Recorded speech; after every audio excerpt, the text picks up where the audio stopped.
Silakan. Selamat pagi. Apa kabar hari ini anak-anak? Iya. Hari ini kita akan masuk di materi tentang interaksi sosial. Ya. Jadi kemarin minggu lalu kita sudah mempelajari tentang sosiologi, ya. Siapa yang masih ingat apa yang dimaksud dengan sosiologi? Ya, salah satu siswa acungkan tangannya. Siapa yang bisa memberikan pengertian tentang sosiologi? Iya. Jadi sosiologi itu adalah ilmu yang mempelajari tentang masyarakat dan interaksinya. Iya. Jadi hari ini kita akan membahas tentang materi interaksi sosial. Sebagai manusia yang selalu berhubungan dengan orang lain, kita selalu membutuhkan yang namanya interaksi. Ya. Jadi di dalam kehidupan kita sebagai masyarakat itu selalu kita membutuhkan interaksi. Ya. Mungkin di SMP siapa yang masih ingat apa yang dimaksud dengan interaksi? Karena di SMP itu kan ada pelajaran tentang interaksi sosial. Siapa yang masih ingat apa yang dimaksud dengan interaksi sosial? Ya. Jadi interaksi sosial itu adalah hubungan timbal balik antara individu dengan individu, individu dengan kelompok, kelompok dengan kelompok. Iya.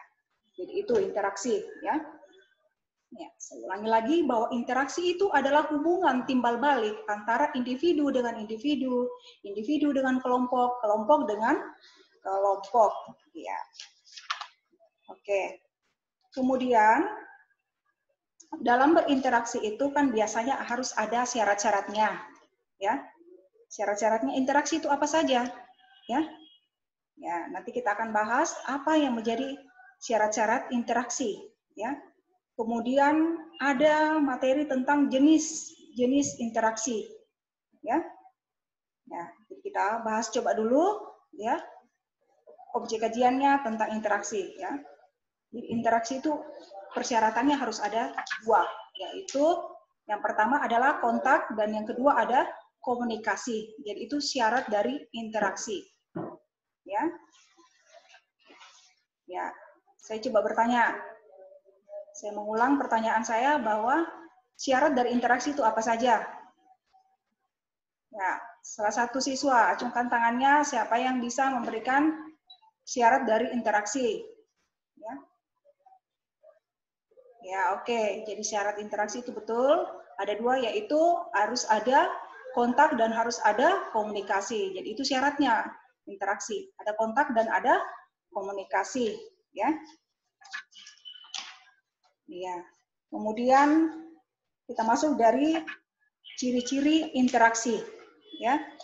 Ciri-ciri interaksi, siapa yang bisa memberikan salah satu ciri-ciri dari interaksi, ya?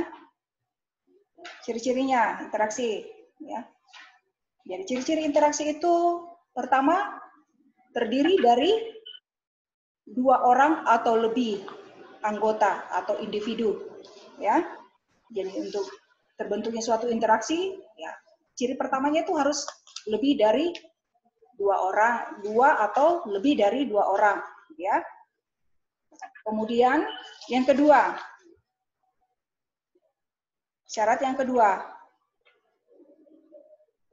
atau ciri-ciri yang kedua, ya, ada komunikasi di antara pelaku atau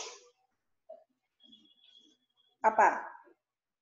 Jadi ciri-ciri interaksi yang kedua itu ada komunikasi di antara pelaku melalui kontak sosial. Ya. Yang ketiga, ciri yang ketiga mempunyai maksud dan tujuan yang jelas. Ya, itu ciri ketiga. Nah, kemudian ciri keempat ada dimensi waktunya. Ya, jadi itu 4 ciri-ciri dari interaksi sosial. Ya. Kemudian ada materi di dalam interaksi itu kita harus mengetahui faktor-faktor yang mendasari terbentuknya interaksi sosial. Ya, yang pertama itu ada imitasi, yang kedua ada sugesti, dan yang ketiga ada identifikasi, dan yang keempat ada simpati. Ya, Jadi tugas kalian nanti mencari apa yang dimaksud dengan imitasi, sugesti, identifikasi, dan simpati. Ya, jadi itu tugas kalian. Silakan duduk berkelompok, kemudian kalian coba mencari apa yang dimaksud dengan imitasi, kemudian yang dimaksud dengan sugesti, identifikasi, dan simpati. Ya, saya kasih waktu sekitar 5 menit untuk mencari apa yang dimaksud dengan empati, simpati, sugesti, dan identifikasi.